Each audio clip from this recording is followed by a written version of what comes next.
The air was electric as Kaito stood frozen in the doorway, staring at Aiko. His friends, quicker to react, broke into cheers. Aiko! Karen squealed, bolting forward, nearly tripping over her feet. Aiko, you're back! Ren added, his usual sarcasm replaced with genuine excitement. May smirked, shaking her head, but she stepped forward with a soft, welcome back. Even Rika's usual calm exterior cracked, and she let out a rare smile. This is unexpected. Karen reached Aiko first, wrapping her in a tight hug. I can't believe it. How are you here? When did you get back? Ren followed, throwing his arm around both Aiko and Karen. Guess the rooftop finally feels right again, huh? Hana, slower to move, approached with an awkward smile. Her voice was quieter, but no less sincere. It's good to see you again, Aiko. Aiko laughed, clearly basking in the warm welcome. I missed you guys, too. You didn't think I'd stay gone forever, did you? As the group swarmed her, bombarding her with questions and playful remarks, Kaito remained rooted in place. His heart pounded in his chest, his breath catching in his throat. She was really here, standing right in front of him, but the sheer shock of it made him hesitate. Aiko, noticing his absence from the group hug, peeked over Karen's shoulder. Her bright blue eyes sparkled with amusement as she called out to him. Kaito, are you just going to stand there looking starstruck? The group turned, parting slightly as all eyes landed on him. Kaito blinked, his face flushing as he tried to find his words. What? He started, his voice unsteady. Come on, Aiko teased, holding out her arms expectantly. I traveled all this way. Don't I deserve some affection from my boyfriend? Kaito's breath caught again, but this time it was a mix of embarrassment and warmth. The group erupted into laughter, with Ren giving him a gentle shove. Go on, Romeo. She's waiting, Ren said, smirking. Gathering his courage, Kaito stepped forward, closing the distance between them. Aiko grinned as he hesitated for just a second before pulling her into a tight hug. I missed you, he said quietly, the words spilling out before he could stop them. Aiko's arms wrapped around him just as tightly. I missed you more, she replied, her voice soft but filled with emotion. The group watched the moment with varying degrees of amusement and affection. Karen wiped at her eyes dramatically. This is so romantic. Get a room already? Ren joked, though even he was smiling warmly. Hana, standing a bit further back, gave a small nod, her expression unreadable. Aiko pulled back slightly, looking up at Kaito with a grin. See? That wasn't so hard, was it? Kaito chuckled, his nerves finally settling. You're impossible. And you love it. Aiko shot back, her grin widening. The group burst into laughter again, and just like that, the rooftop felt alive once more, as though Aiko's return had rekindled something they hadn't realized was missing.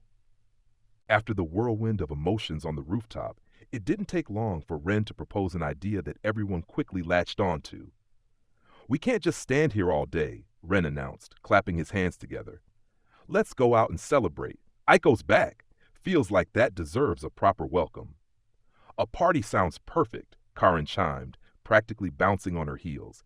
Somewhere with good food, May added, her pragmatic tone cutting through Karen's enthusiasm. Not too expensive, Rika said, glancing at Ren, who rolled his eyes dramatically. Aiko laughed, her energy contagious. You guys haven't changed at all. All right, let's do it. Your pick, Ren. Make it good. Ren puffed out his chest with mock pride. Leave it to me. Should we be worried? Kaito asked, raising an eyebrow. Probably, Hana quipped, earning a round of chuckles. As the group made their way off the rooftop, the lively chatter and shared excitement filled the air. It wasn't just about the party. It was about being together again, about celebrating the connections that had grown stronger despite the time and distance. Ren led the way with his usual flair, cracking jokes and debating with Karen over the best spots in town. Aiko walked beside Kaito, their shoulders brushing occasionally, each glance between them filled with unspoken warmth. For the first time in a long while, everything felt right. The group soon found themselves at their favorite diner near the park, a cozy spot they frequented after school. The smell of sizzling food greeted them as they walked in, and the retro decor, complete with red booths and a jukebox, felt familiar and comforting. Kaito slid into a booth next to Aiko, while Ren, May, Hana, Karen, and Rika filled the surrounding seats. Menus were passed around, but most of the group already knew what they wanted. This place is so nostalgic, Aiko said, leaning back in her seat. I missed this. Not the food in your new city? Ren asked, raising an eyebrow. Aiko shook her head. It's just not the same. Besides, nothing beats this company. Ren smirked. Flattery will get you nowhere, but keep it coming. As the group chatted and placed their orders, the mood remained light and full of energy. Karin and Rika took turns peppering Aiko with questions about her life in the new city, her school, the people, the differences. So, Karen asked, leaning in with a sly grin, what's the most exciting thing you did while you were there? Aiko hesitated for a moment, her smile faltering slightly. Exciting? Well, I explored a lot of the city, I guess. But honestly, it wasn't all that great. Kaito noticed the way her fingers fidgeted with the edge of the table, a tell he'd learned to recognize. He nudged her lightly. You're back where you belong now, right? Aiko glanced at him, her grin returning. Exactly. The group laughed and continued their conversation, their voices blending with the soft hum of the diner. For Kaito, sitting there with Aiko beside him and his friends around the table, it felt like life had regained its balance. When the food arrived, the group dug in, the table filled with laughter and teasing. Ren, slow down, May said, watching him shovel fries into his mouth. It's not a competition. It's always a competition, Ren replied, his voice muffled through a mouthful of food. Maybe for you, Hana said, rolling her eyes. Meanwhile, Karen and Rika tried to convince Aiko to share her dessert. Come on, Aiko, Karen begged, poking her fork toward the small cake on Aiko's plate. Just one bite. Not a chance, Aiko said, shielding her plate with exaggerated determination. You've got your own food. You're so stingy, Karen whined, though she was grinning. Kaito chuckled at the chaos, leaning back in his seat as he watched his friends banter.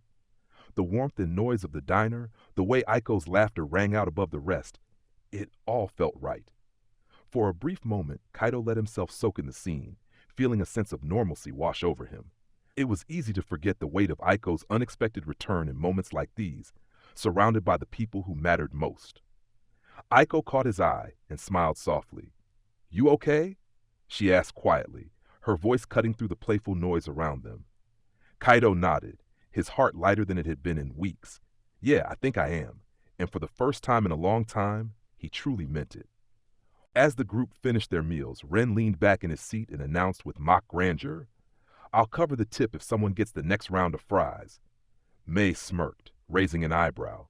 Generous of you, Ren. Truly selfless. Don't let it go to your head, he quipped, smirking back. While the others continued their banter, Aiko shifted slightly closer to Kaito. Her voice dropped, quiet enough that only he could hear. Thanks for being so calm about all this. Kaito blinked, caught off guard by her words. Why wouldn't I be? Aiko hesitated, her fingers brushing the edge of her empty plate.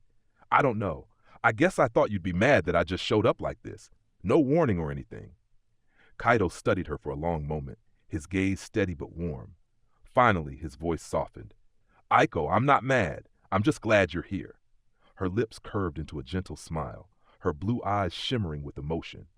Me too, she replied, her voice barely above a whisper. For a brief moment, it felt like the noise of the diner faded away, leaving just the two of them in their own little world. And in that moment, nothing else mattered. The group spilled out onto the street, the warm evening air carrying the faint scent of blooming flowers. Though the day had turned to night, a gentle breeze kept the atmosphere pleasant and inviting. Karen, ever brimming with energy, suggested a walk through the nearby park, and everyone agreed without hesitation. As they strolled under the soft glow of the streetlights, Aiko stayed close to Kaito, her shoulder occasionally brushing against his. Their hands swung slightly at their sides, teasingly close but not quite touching. Kaito glanced at her, his heart skipping a beat each time their fingers grazed. Up ahead, Ren walked with Karen and Rika, loudly debating which cafe in town had the superior pastries. Karen defended her favorite spot with animated gestures, while Rika countered with dry wit, leaving Ren to play referee with exaggerated exasperation. A little further back, May and Hana walked side by side in quieter conversation. May, always perceptive, cast a sidelong glance at Hana. You've been quiet tonight, she remarked, her tone gentle but curious. Hana shrugged, her gaze lingering on the group ahead. Just a lot to think about, she admitted, her voice low. May hummed softly in acknowledgement, choosing not to press further. Instead, she offered a small smile, her presence a quiet reassurance. The park stretched out before them, the trees lush with green leaves and the air filled with the soft hum of crickets. The group's energy seemed to settle into a comfortable rhythm, their banter blending with the natural stillness of the evening. For a moment it felt like time slowed, capturing the warmth of friendship and the unspoken emotions swirling between them. The group's voices faded into the background as Aiko and Kaito veered off the main path, their footsteps crunching softly against the leaf-strewn trail. Aiko slowed her pace, her hand brushing against his, before she stopped entirely by a bench overlooking a small pond. The soft glow of streetlights reflected on the water's surface, casting rippling shadows. Aiko motioned for Kaito to sit beside her, tucking her knees up to her chest as he settled in. She exhaled deeply, her gaze fixed on the pond. "I missed this," she said, her voice just above a whisper. "This?" Kaito asked, watching her closely. "This, us, being here, talking like this." She glanced at him, a wistful smile tugging at her lips. "It's crazy how much I missed something so simple." Kaito felt his chest tighten, her words stirring a deep ache within him. "I missed it too, more than I can even explain." Her smile softened, but she didn't look at him. Her fingers fidgeted with the edge of her sleeve as she asked quietly, "Do you think things will ever feel normal again, like before I left?" Kaito hesitated, searching for the right words. "I don't think things will ever be exactly the same," he admitted, "but maybe that's not a bad thing." She turned to him, curiosity flickering in her eyes. "How do you mean?" "Because we've grown," he said. "We're not exactly the same people we were before, but that doesn't mean we can't find a new normal, a better one." Aiko seemed to consider his words before reaching into her pocket. She pulled out a small folded piece of paper, handing it to him. "Here." Kaito took the paper, unfolding it to reveal a handwritten list. His eyes scanned the bullet points. 1. Watch the sunrise together. 2. Go to the arcade and win matching prizes. 3. Take a silly photo booth picture. 4. Have a picnic by the lake. 5. Make snow angels in the first snow. 6. Watch fireworks from the rooftop. 7. See a live concert together. He lingered on the last one, a smile tugging at his lips. "A concert, huh? You've been adding to this." "I had a lot of time to think," Aiko admitted, her cheeks tinged with pink, "and I realized there's so much I still want to do with you, with all of us." Kaito folded the paper carefully and handed it back to her. "We'll do it all, every single one." Her smile grew, bright and genuine. "You promise?" "I promise," he said, his tone steady. The weight of her list and his promise hung between them, filling the quiet air with unspoken understanding. Then, Aiko leaned her head against his shoulder, her voice softer now. "Thanks, Kaito, for always being stubborn and never giving up on me." Kaito chuckled, warmth spreading through him. "That's not going to change anytime soon." As they sat together by the shimmering pond, the world seemed to slow, the moment wrapping them in a sense of calm and renewed determination. Whatever lay ahead, they would face it, together. After their walk through the park, Kaito and Aiko made their way back to his house. The warm glow from the living room window spilled onto the lawn as they approached the door. Aiko paused for a moment, taking in the familiar sight. "It feels like forever since I've been here," she said softly. Kaito smiled, opening the door and stepping aside to let her in. "Well, get ready. You're about to be swarmed."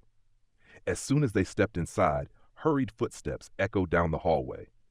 A moment later, a girl with shoulder-length hair and a mischievous grin appeared. "Kaito, you're late!" And the girl's eyes widened when she saw Aiko. "Wait, is that—" "Hey, Yuki," Aiko said, waving sheepishly. "Long time no see." "Aiko!" Yuki squealed, running forward and throwing her arms around her. "You're back! I missed you so much!" Aiko laughed, hugging her back. "I missed you too. You've grown since I last saw you." "Of course I have," Yuki said, pulling back and puffing out her chest proudly. "I'm way cooler now. Right, Kaito?"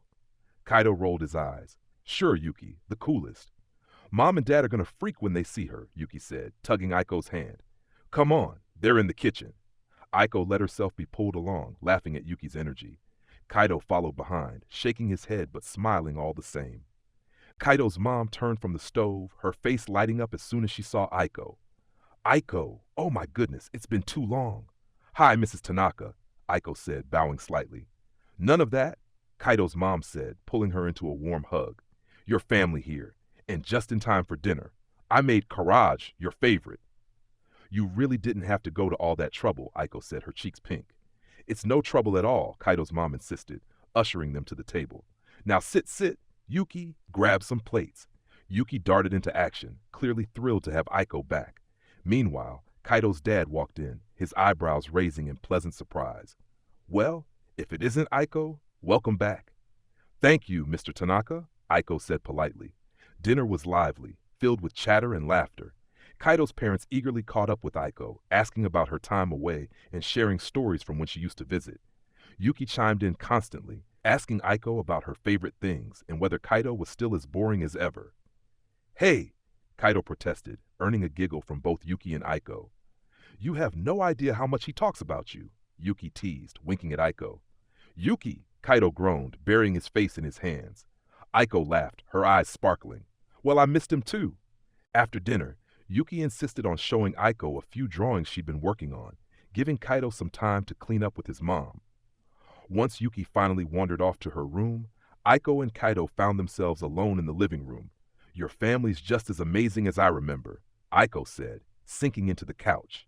They love you, Kaito said, sitting beside her. Yuki's probably already planning your next visit. Aiko smiled, but it didn't reach her eyes. Kaito noticed the subtle shift in her expression, the way her shoulders tensed ever so slightly. Aiko, he said gently, what's really going on? She froze, her hands fidgeting in her lap. What do you mean? I mean, why didn't you tell me you were coming back? He asked, his voice quiet but firm. Why didn't you tell anyone? Aiko hesitated, her gaze fixed on the floor. Finally, she sighed, her voice barely above a whisper. Because I didn't want you to talk me out of it. Kaito's heart clenched. Why would I do that? Because I should have been able to handle it, she said, her voice cracking. I thought I could adjust, but I couldn't. Everything felt wrong there, and I missed everyone so much. I missed you. Kaito reached out, gently placing his hand over hers. You didn't have to handle it alone, Aiko. You could have told me. I didn't want to worry you, she admitted, tears welling in her eyes. You've always been the one who makes everything feel okay, and I couldn't stand the thought of dragging you into my mess. You're not a mess, Kaito said firmly. You're Aiko, and I care about you no matter what. Aiko sniffled, a weak smile tugging at her lips. You're so stubborn, you know that?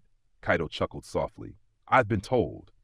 She leaned into him, resting her head on his shoulder. Thanks, Kaito, for everything. Always, he promised, wrapping an arm around her. For now, the questions could wait. What mattered was that she was here, and he wasn't going to let her feel alone again. The night was calm, the city lights casting a soft glow against the inky black sky. Kaito and Aiko stood on the small balcony outside his room, bundled in blankets against the crisp air. The muffled sounds of his family's evening routine drifted through the slightly ajar window, but out here, it was quiet. Just the two of them. Aiko leaned against the railing, gazing out at the horizon. Her pink ponytail, loosened slightly from the day's activities, swayed gently in the breeze. She pulled the blanket tighter around her shoulders and let out a soft sigh. It feels so good to breathe in this air again, she said, her voice almost a whisper. I didn't realize how much I missed it. Kaito leaned against the wall beside her, watching her profile. You've been saying that a lot since you got back. She glanced at him, her blue eyes reflecting the distant city lights. Well, it's true. This place, you, your friends, your family, it feels like home. If there was a weight to her words, something unspoken lingering in the air. Kaito shifted, crossing his arms under his blanket. Aiko, I've been trying not to push, but what aren't you telling me? Aiko's smile faltered, and she looked away, her hands gripping the railing. I don't know what you mean. You do, Kaito pressed gently, stepping closer. You're happy, but it feels forced, like you're trying too hard to pretend everything's fine. Aiko closed her eyes, her shoulders stiffening. For a moment, she didn't say anything. The silence stretched on until she finally exhaled and turned to face him. I wasn't lying earlier when I said I missed this, but... She hesitated, biting her lip. I ran away, Kaito. His heart sank. You ran away? From your parents? She nodded, her gaze falling to the ground. I thought I could make it work in the new city. I tried, but it was so lonely. I hated it. They kept saying it was for the best, that I'd adjust, But I couldn't. All I could think about was coming back here, to you. Kaito's chest tightened as he processed her words. Aiko, I know it's selfish, she continued, her voice trembling, but I couldn't stay there anymore. I felt like I was suffocating, so I packed my things and I left. I didn't tell them. I just left. Kaito stepped closer, placing a hand on her shoulder. You're not selfish. You're just trying to find what makes you happy. Aiko looked up at him, tears glistening in her eyes. And what if that's here? With you? What if this is the only place I feel like I can breathe? Kaito's heart ached at the vulnerability in her voice. He reached out, brushing a stray tear from her cheek. Then we'll figure it out. Together. Aiko leaned into his touch, her head resting briefly against his hand. I don't know how long I can stay. They'll come looking for me. But I just wanted to be with you, even if it's only for a little while. Kaito swallowed hard, determination settling in his chest. Then we'll make the most of it. However long we have, it's ours. For the first time that evening, Aiko smiled, a genuine, heartfelt smile. She reached for his hand, intertwining her fingers with his. You really are stubborn, you know that? Kaito chuckled softly. And you wouldn't have it any other way. They stood there together, the night wrapping around them like a protective cocoon. Whatever came next, they would face it side by side. For now, that was enough. The morning sunlight poured through the balcony doors, casting a warm glow on Kaito's room. The soft hum of chatter from downstairs signaled that his parents were already awake. Kaito stirred, blinking against the brightness, and turned his head to see Aiko still curled up under the blankets on the floor futon they had set up for her. Her pink ponytail was a mess, strands sticking out at odd angles, and her hand was tucked under her cheek as she breathed softly. He couldn't help but smile at the sight. Hey, he said gently, crouching beside her. Rise and shine, sleepyhead. We've got a full day ahead. Aiko stirred, her eyes fluttering open before she groaned and pulled the blanket over her face. 5 more minutes. Nope, Kaito said with a chuckle, tugging at the blanket. You said you wanted to make the most of our time together. That doesn't start with sleeping in. Aiko peeked out from under the covers, like her blue eyes narrowing playfully. You're way too chipper for the morning. I could say the same about you most days, Kaito quipped, standing and stretching. Come on, Mom's probably making breakfast. That got her attention. Aiko perked up, sitting upright with a yawn. Breakfast, you say? Okay, I'm up. She stretched her arms above her head, her blanket slipping off her shoulders. Kaito reached out to smooth down a particularly stubborn strand of her hair. You look like a porcupine, he teased, grinning. Aiko swatted his hand away, laughing. And you look like you didn't even brush your hair, so we're even. As they headed downstairs together, the smell of miso soup and freshly grilled fish wafted through the air, making Aiko's stomach rumble audibly. Kaito glanced at her, amused. Sounds like you've been starving for real food. Don't judge me, Aiko shot back, grinning. Your mom's cooking is a treasure. Good morning, you two. Kaito's mom called from the kitchen, her voice cheerful. Breakfast is ready, so grab a seat. Aiko beamed as they entered the dining room, her energy already returning. Morning, Mrs. Tanaka. Smells amazing as always. Kaito's dad looked up from his newspaper with a nod. Morning. Hope you're ready to eat, Aiko. Yuki's already claimed the biggest piece of fish. I heard that, Yuki called from the kitchen, her voice full of mock indignation. Aiko laughed, her earlier grogginess completely gone. She turned to Kaito with a playful glint in her eyes. See? Worth getting up for. Kaito rolled his eyes but couldn't hide his smile. You win this time. As they joined the family at the table, the warmth and chatter of the morning filled the room, reminding both Kaito and Aiko just how precious these moments were. After breakfast, Aiko and Kaito grabbed their shoes and stepped out into the fresh morning air. The streets were quiet, the warmth of the sun already hinting at a pleasant day ahead.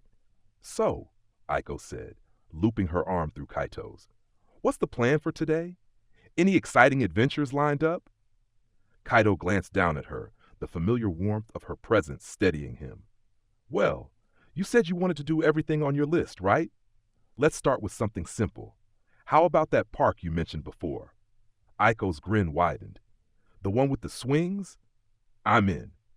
They began walking toward the park, their steps crunching softly against the gravel path. Aiko swung their joined arms playfully as they walked, her energy infectious. As they approached the park, Kaito spotted the familiar swing set glinting in the sunlight. Aiko's pace quickened and she practically dragged him toward it. "Race you to the swings," she called, letting go of his arm and taking off ahead. Kaito chuckled, shaking his head. "You're already ahead. That's cheating." By the time he reached the swings, Aiko was already seated, pumping her legs to get momentum. She looked over at him with a triumphant grin. "Too slow, Kaito." He took the swing beside her, smirking. "Let's see who can go higher." Aiko laughed, her voice ringing out in the warm air. "You're on." For a while they swung side by side, their laughter mingling with the sound of creaking chains. The world around them seemed to fade, leaving only the two of them and the bright blue sky. Despite the warmth of the day, Kaito felt something even warmer spreading through him. For now, at least, everything felt right. As Kaito and Aiko strolled through the quiet park, their laughter echoing as they swung side by side on the old swings, Kaito's phone buzzed in his pocket. He ignored it at first, too caught up in the moment. Aiko was trying to see how high she could go, her hair flying back as she pumped her legs enthusiastically. "Kaito, you're falling behind," she teased, her laughter ringing like bells in the fresh morning air. "I'm letting you win," he retorted, a grin on his face as he pushed himself just enough to match her height. The phone buzzed again, more insistently this time. Kaito sighed and pulled it out, still half smiling, until he saw the caller ID, Mom. His stomach tightened. She rarely called unless it was something important. "Hold on," Kaito said, slowing his swing to a stop. "It's my mom." Aiko's swing slowed too, her curious gaze fixed on him as he answered. "Hey Mom, what's up? Kaito." His mother's voice was low and serious, the kind of tone that immediately put him on edge. "I need you and Aiko to come home. Now." "What? Why?" he asked, his heart skipping a beat. "The police are here," she said softly. "It's about Aiko." Kaito froze, his grip tightening on the phone. Aiko, noticing the shift in his demeanor, stopped swinging entirely. "What is it?" she asked, her voice tinged with concern. Kaito lowered the phone, his mind racing. "We need to go back. Now." Aiko's brows furrowed, confusion and worry spreading across her face. "The police? What's going on?" "I don't know yet," Kaito said, his voice steady despite the pounding in his chest. "But we'll figure it out. Together." Without another word, they hurried out of the park, leaving behind the swings and the fleeting joy of their moment. The walk back was filled with a heavy, uneasy silence, the air between them thick with unspoken fears. Whatever awaited them at Kaito's house, they knew it was about to change everything. The walk back to Kaito's house felt like a blur. Aiko stayed close to him, her usual cheerful demeanor replaced with quiet apprehension. When they turned the corner to his street, the sight of a police car parked in front of his house made her stop in her tracks. "No," she whispered, her breath catching. Kaito gently took her hand. "Hey, we'll handle this together, okay?" Aiko looked up at him, her eyes wide and glassy, but she nodded. When they stepped inside, Kaito's parents were waiting in the living room, their expressions a mix of concern and uncertainty. Two uniformed police officers stood nearby, their gazes immediately locking onto Aiko. "Aiko Tanaka?" one of them asked, his voice calm but firm. "Yes," Aiko said softly, her grip tightening on Kaito's hand. "We've been contacted by your parents. They're very worried about you," the officer continued. "They've asked us to bring you home." Aiko's face paled, and she shook her head. "I can't. I won't go back." Kaito stepped forward, his voice steady despite the tension in the room. "She's not in any danger. She's safe here." The other officer offered a sympathetic look. "We understand this is difficult, but her parents have legal custody. We're here to make sure she's returned safely." Aiko looked at Kaito, panic flickering in her eyes. "Kaito." Before he could respond, his mom stepped in, her voice calm but firm. "Officer, is there any way this can be resolved without uprooting her? Aiko has been through a lot, and I don't think forcing her back is the answer." The officers exchanged glances before the first one spoke again. "We're just following procedure.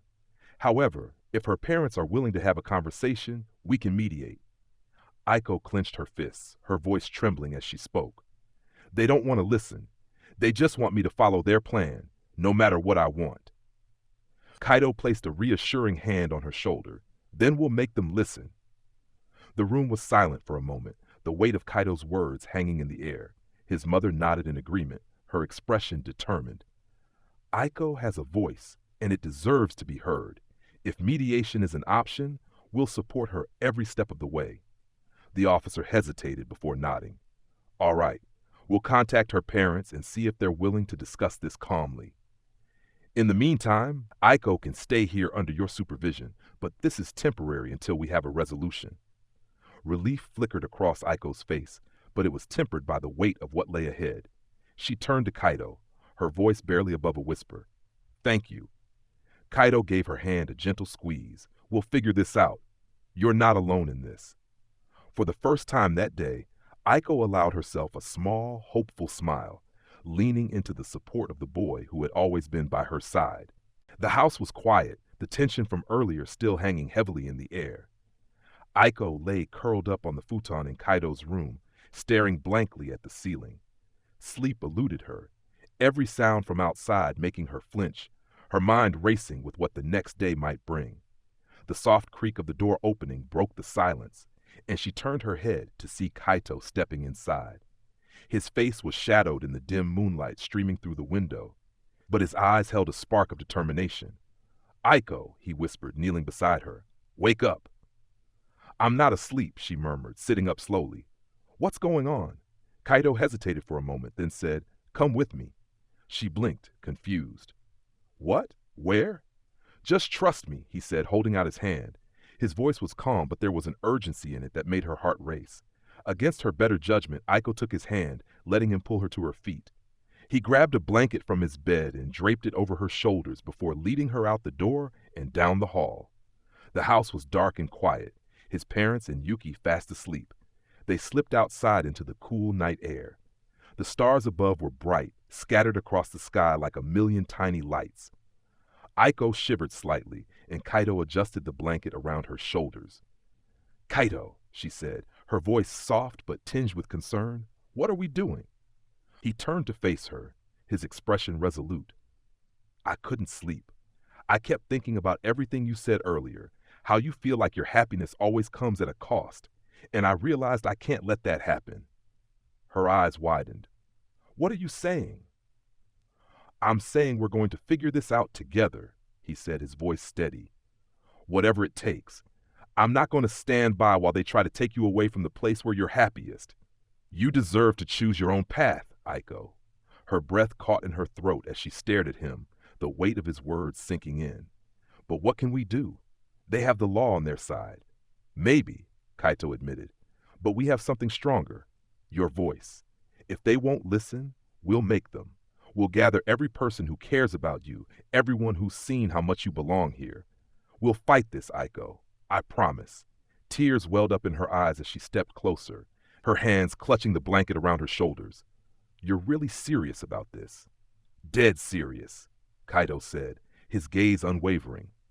I'll do whatever it takes to help you. You don't have to face this alone. Aiko couldn't hold back the tears anymore. She threw her arms around him, burying her face in his shoulder. Thank you, she whispered, her voice muffled. Thank you for always being there for me. Kaito wrapped his arms around her, holding her tightly. Always, he said softly. For the first time since the police arrived, Aiko felt a glimmer of hope. Maybe, just maybe, they could fight this together. And with Kaito by her side, she dared to believe that things might turn out okay after all. The house was silent, the soft hum of the heater, the only sound as the world outside rested under a blanket of stars. Kaito lay awake in his room, staring at the ceiling as the weight of everything pressed down on him. Thoughts of tomorrow swirled in his mind. Aiko's parents arriving, the possibility that she'd be forced to leave again, and the helplessness he felt at the thought of losing her. He turned his head toward the balcony door, where Aiko's faint silhouette was visible through the thin curtain. She was curled up on the small futon his parents had set up for her, her pink ponytail spilling over the pillow in soft waves. Kaito sat up, his heart racing with an idea that had been simmering in his mind all evening. It was reckless, maybe impossible, but the thought of her being taken away again was unbearable. He swung his legs over the side of the bed and quietly made his way to her. Kneeling beside the futon, he reached out and gently shook her shoulder. Aiko, he whispered, his voice barely audible. Wake up. Aiko stirred, her eyelids fluttering open as she blinked at him groggily.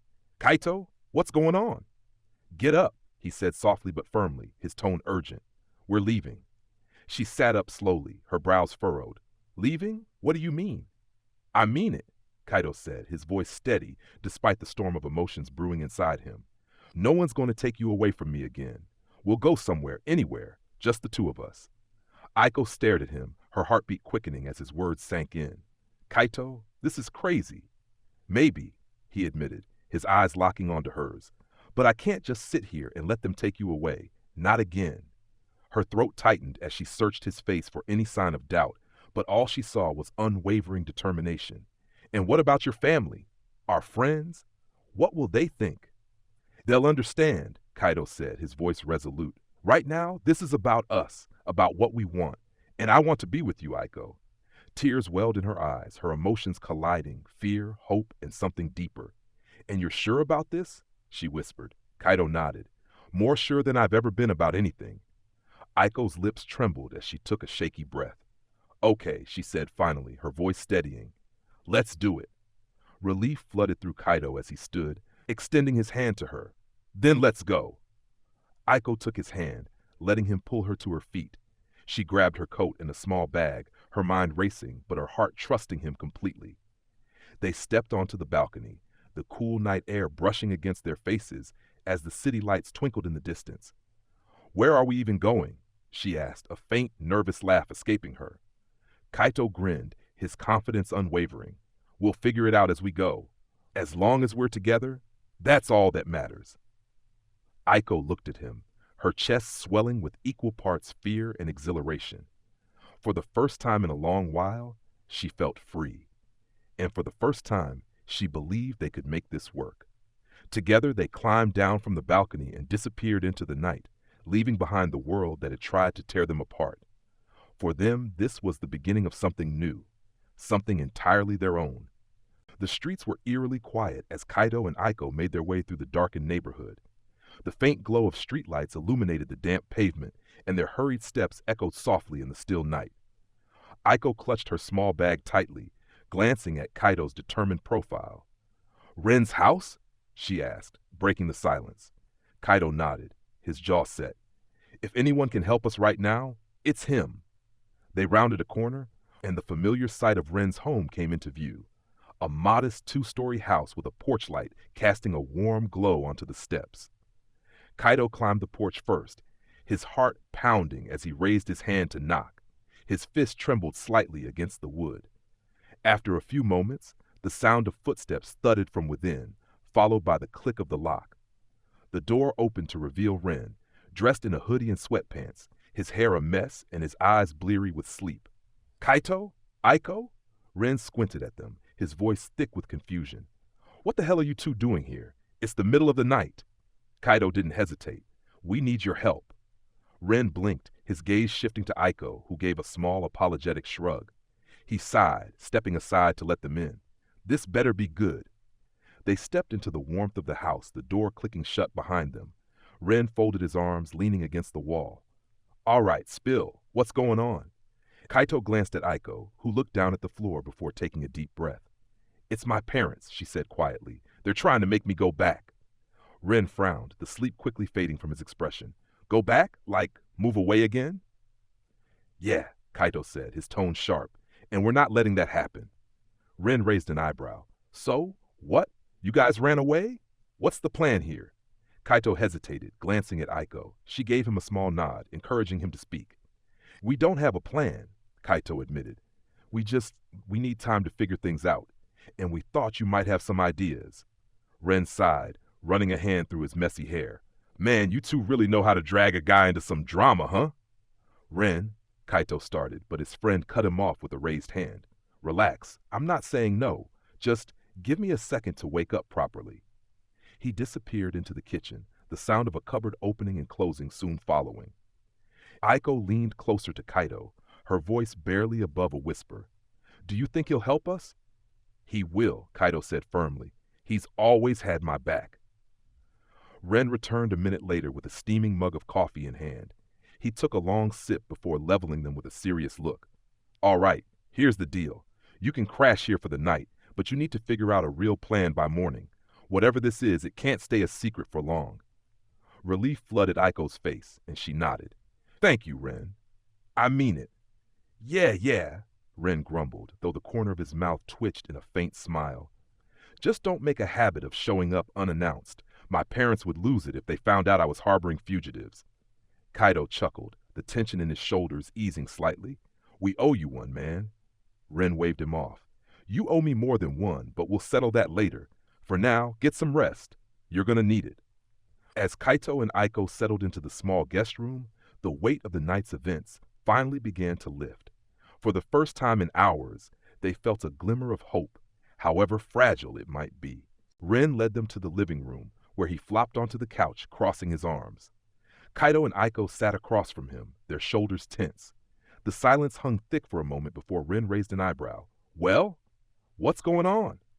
Aiko glanced at Kaito, who took a deep breath. Aiko's parents are coming to take her back. She ran away, and we're not letting them separate us again. Ren's eyes widened, his sharp gaze darting between them. Wait! You're telling me you're on the run? Not exactly, Aiko said quickly. We're just buying time. Ren leaned back, running a hand through his hair. Wow, you two really know how to make things interesting. This isn't a joke, Ren, Kaito said, his tone serious. We didn't know where else to go. Ren studied his best friend for a long moment, noting the intensity in Kaito's eyes. Then his lips twitched into a smirk. You're lucky I'm the loyal type. Okay, what do you need? Kaito's shoulders relaxed slightly. Just somewhere to stay for the night. We'll figure out the rest in the morning. Ren nodded. You can crash here, but my parents are light sleepers, so keep it down. He stood heading toward the hallway. I'll grab some blankets. As Ren disappeared, Aiko leaned closer to Kaito, her voice low. Do you think we're doing the right thing? Kaito reached for her hand, squeezing it gently. I don't know if it's right or not, but it's what we have to do. Aiko searched his face, finding comfort in his unwavering determination. Thanks, Kaito, for everything. Before he could respond, Ren returned, tossing a blanket and pillow onto the couch. Here, you two can figure out who gets the floor. Kaito caught the blanket and smirked. You're really helpful, you know that? Hey, I didn't sign up for this, Ren shot back, grinning. But since you're here, I'll help however I can. Just don't drag me into anything crazy. Too late for that, Aiko said with a small laugh, earning a snort from Ren. As the three of them settled into the dimly lit room, the tension began to ease. For the first time that night, Kaito felt like they might actually have a chance. The sunlight streamed through the curtains, illuminating the cozy yet chaotic scene in Ren's living room. Aiko sat curled up on the couch, her hands wrapped around a warm mug of tea. Kaito sat beside her, his knee bouncing as he stared at the floor, lost in thought. Ren leaned against the counter, flipping through his phone, while Hana was seated at the dining table with a notepad, furiously scribbling down ideas. Okay, Hana said finally, slapping the pen onto the table. Here's the plan. Ren gets his dad's car. I'll pack enough supplies for a couple of days. You two stay low until we're ready to head out. We'll get you to the guest house in the country. It's remote enough that no one will find you for a while. Ren looked up from his phone. You're lucky my parents trust me enough to even let me near that car. Hana smirked. They trust you because they don't know you. Fair, Ren replied with a shrug. The tension in the room was palpable, the weight of the situation pressing heavily on everyone. Aiko stared down at her tea, her usual brightness dimmed. Kaito glanced at her, his heart aching at the sight. The vibrant, confident girl who had always brought light into his life now looked so unsure, so lost. I still can't believe we're doing this, Hana muttered, flipping the page in her notepad. It's like we're in some kind of drama. Well, we can't let her go back without a fight, Ren said, his tone more serious than usual. They're not splitting these two up. Hana sighed, rubbing her temple. I just hope this doesn't blow up in our faces. Kaito finally spoke, his voice low but firm. It won't. I'll make sure it doesn't. Aiko looked up at him, her blue eyes meeting his. Kaito, you don't have to. I do, he interrupted, his gaze unwavering. You're not facing this alone. None of us are. Ren gave a mock salute from the counter. Ride or die, right? Or, just drive responsibly and don't get caught. Hana rolled her eyes, but couldn't hide a small smile. This is ridiculous, but here we are. Aiko's lips curved into a faint smile, a glimmer of her usual warmth returning. Thank you, all of you. I don't know how I got so lucky to have friends like you. Luck has nothing to do with it, Ren said with a wink. We're just awesome. The group shared a small laugh, the tension lifting just enough for a moment of levity. But as they settled back into planning, the reality of what lay ahead loomed large, and they knew this was only the beginning. The sound of gravel crunching under tires broke the early morning stillness. Ren's dad's old car sat idling in the driveway, packed with essentials. Ren leaned against the hood, his usual smirk in place, while Hana stood beside him, arms crossed and wearing an incredulous expression. So, we're really doing this? Hana asked, glancing between the packed car and the front door. Ren shrugged. Why not? You think I'm letting Kaito and Aiko have all the fun? Plus, someone's got to keep them out of trouble. The front door creaked open, and Kaito stepped out, carrying the last bag. Aiko followed close behind, bundled in a warm coat, her pink ponytail peeking out from under her hood. Her ring caught the faint sunlight, and she instinctively touched it, a small smile playing on her lips. You two are coming with us? Kaito asked, his tone more surprised than anything. Hana sighed. We figured you'd need backup. And let's be honest, Kaito, you're not exactly a master strategist. Ren clapped Kaito on the back. Don't take it personally, buddy. Besides, Hana and I could use a break from reality, too. Aiko looked between them, her blue eyes bright with gratitude. Thank you, she said softly, for everything. Hana waved it off, though her lips quirked into a small smile. Don't get all emotional on me now. Let's just get moving before someone notices we're gone. Ren opened the driver's side door and slid in, gesturing for everyone to follow. All aboard the escape mobile. Next stop, freedom. Kaito and Aiko exchanged a glance, both of them feeling a rare mix of apprehension and hope. They climbed into the back seat while Hana took the passenger side. As the engine rumbled to life and the car rolled out of the driveway, Aiko reached for Kaito's hand, intertwining her fingers with his. Together? She asked, her voice quiet but steady. Always, Kaito replied, giving her hand a reassuring squeeze. The car sped down the empty road, leaving behind a world full of complications and heading toward an uncertain future. But for now, they had each other, and that was enough. The four of them piled into the car, Ren taking the driver's seat with Hana beside him. Kaito and Aiko settled into the back, their fingers intertwined as they gazed out the window. The car rumbled to life, and as they pulled away from the house, a mix of excitement and nervousness buzzed in the air. So what's the plan? I asked, glancing at Ren. Ren smirked. First stop is the guest house. We'll lay low there for a bit. But, he glanced at the rearview mirror, catching Aiko's eye. Something tells me you've got a list of things you want to do. Aiko perked up, pulling a folded piece of paper from her pocket. I do, and since we're already on the run, we might as well make the most of it. Kaito chuckled, leaning closer to see the list. What's on it? Aiko unfolded the paper, smoothing it out on her lap. Well, for starters, I want to see a live concert, visit a hot spring, go stargazing somewhere with no city lights, and, try a ridiculous amount of roadside snacks. Ren grinned. Roadside snacks? That's a dream I can get behind. Hana raised an eyebrow. You're really treating this like a vacation, huh? Aiko shrugged, her smile tinged with a bit of mischief. Why not? It's an adventure. And who knows when we'll get a chance like this again? Kaito squeezed her hand. Then we'll make it happen. Every single thing on that list. Hana sighed, but couldn't hide the faint smile tugging at her lips. You guys are unbelievable. Ren laughed, revving the engine slightly for dramatic effect. Buckle up, folks. This is officially the most chaotic road trip ever. As the car sped down the road, the tension of their escape began to fade, replaced by the thrill of the unknown. The four of them might not have had all the answers, but they had each other. And for now, that was enough. Their first stop wasn't far, just an hour outside of town. Ren pulled into a small roadside market, the smell of grilled food wafting through the air. Stalls lined the area, selling everything from roasted chestnuts to skewered meat and freshly baked bread. This is it, Aiko said, practically bouncing in her seat. First item on the list, ridiculous snacks.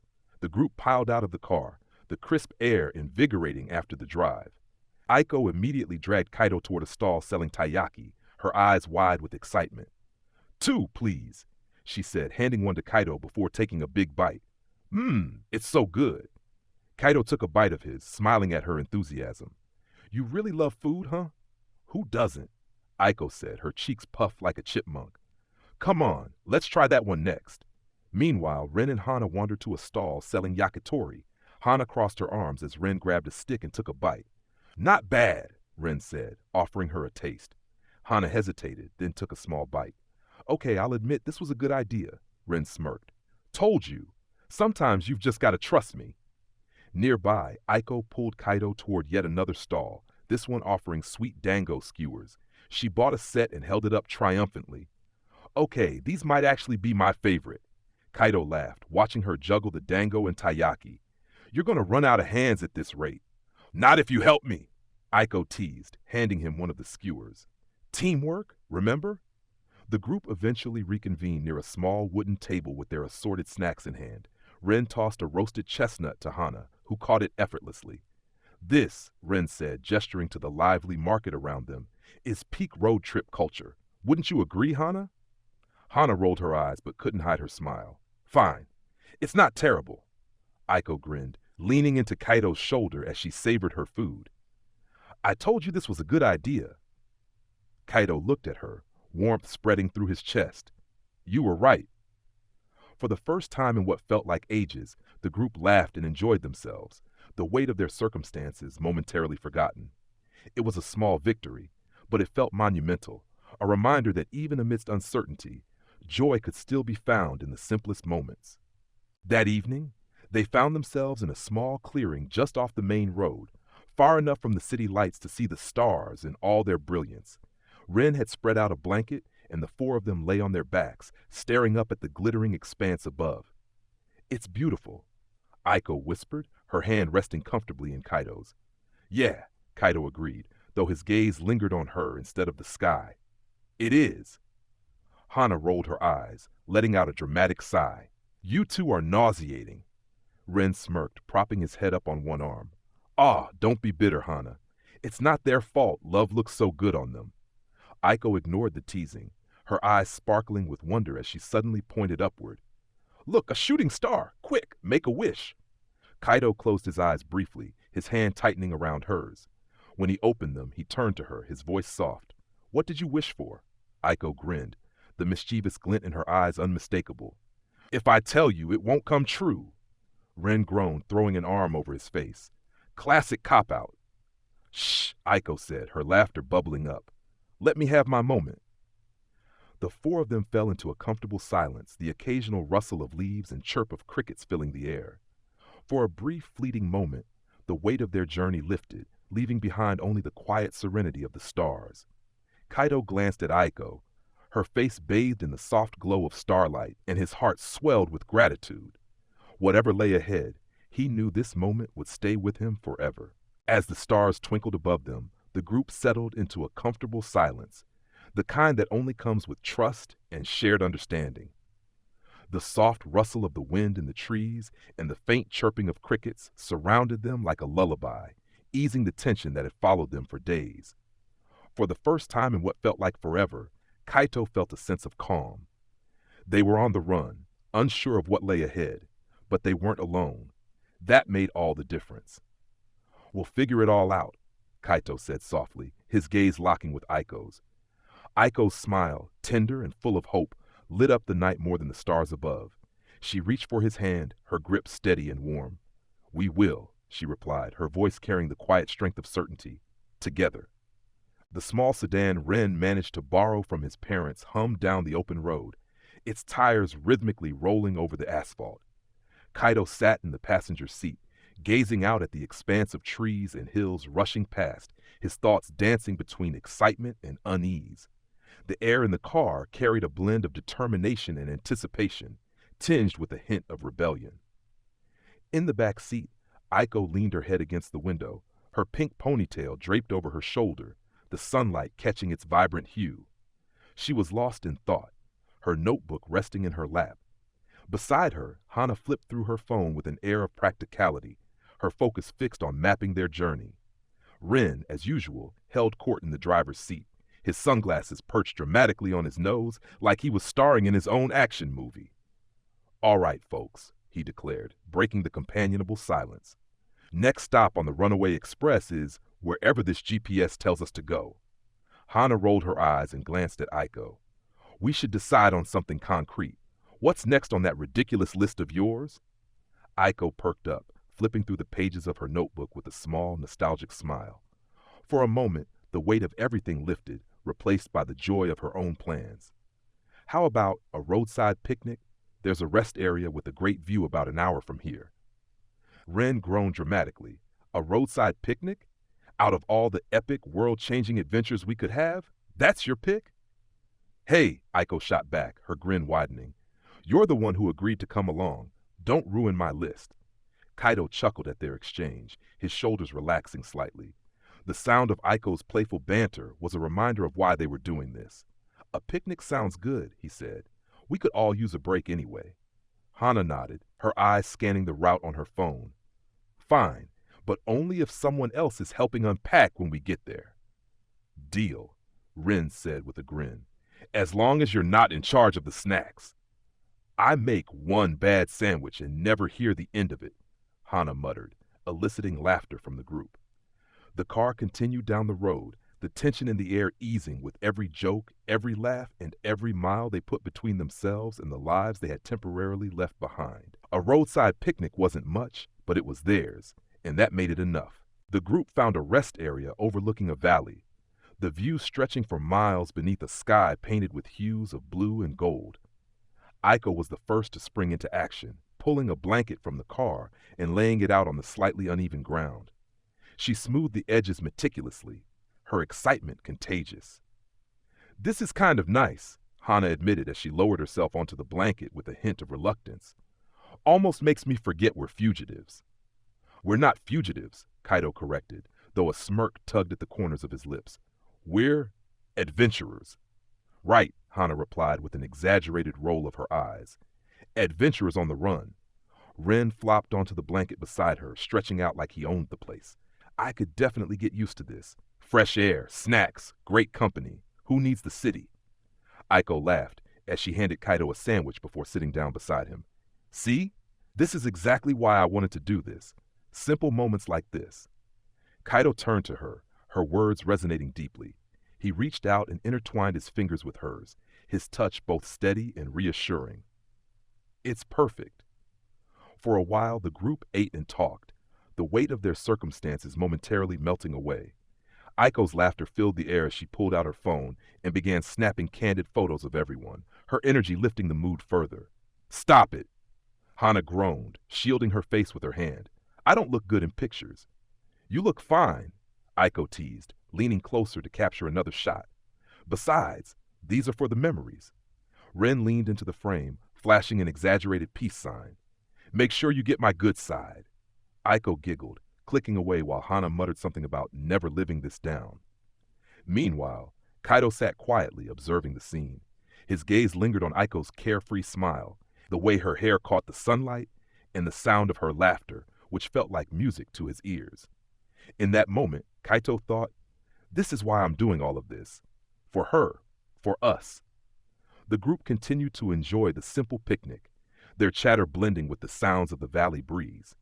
Despite the uncertainty of their journey, the moment was theirs, and for now, that was all that mattered. The sun rose steadily, its golden rays cutting through the lingering chill of the early morning. Their makeshift camp, set on the edge of a quiet rest area, stirred to life as groans and stretches signaled the group waking.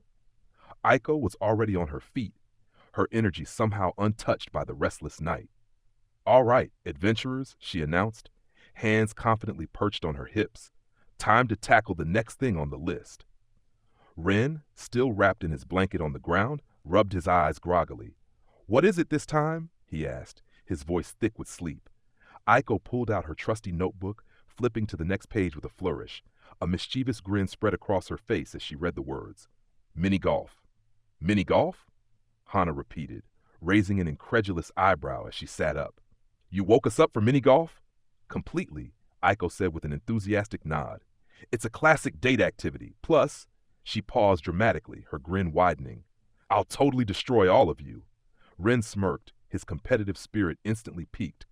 Oh, it's like that, huh? You're on. Hana groaned but couldn't entirely mask her amusement. If you two get this competitive over mini golf, I'm sitting out. No, you're not, Aiko said, pointing at her with mock authority. This is a team bonding activity. Everyone's playing. As they began packing up their camp, the light-hearted bickering filled the air, the tension of their journey momentarily forgotten. Kaito quietly rolled up the blanket, watching Aiko rally the group with her infectious energy. You're really into this list, he said to her with a soft smile as they loaded everything into the car. Of course, Aiko replied, sliding into the back seat and patting the spot beside her. This isn't just a list, it's a mission, a way to make every moment count. Kaito nodded, his heart warmed by her determination. Well, let's make it count. As Ren started the car, the familiar hum of the engine kicked off another day of their spontaneous adventure. The road ahead stretched open, filled with possibility. With no rigid destination and nothing holding them back, they were free to chase the memories waiting for them, one list item at a time.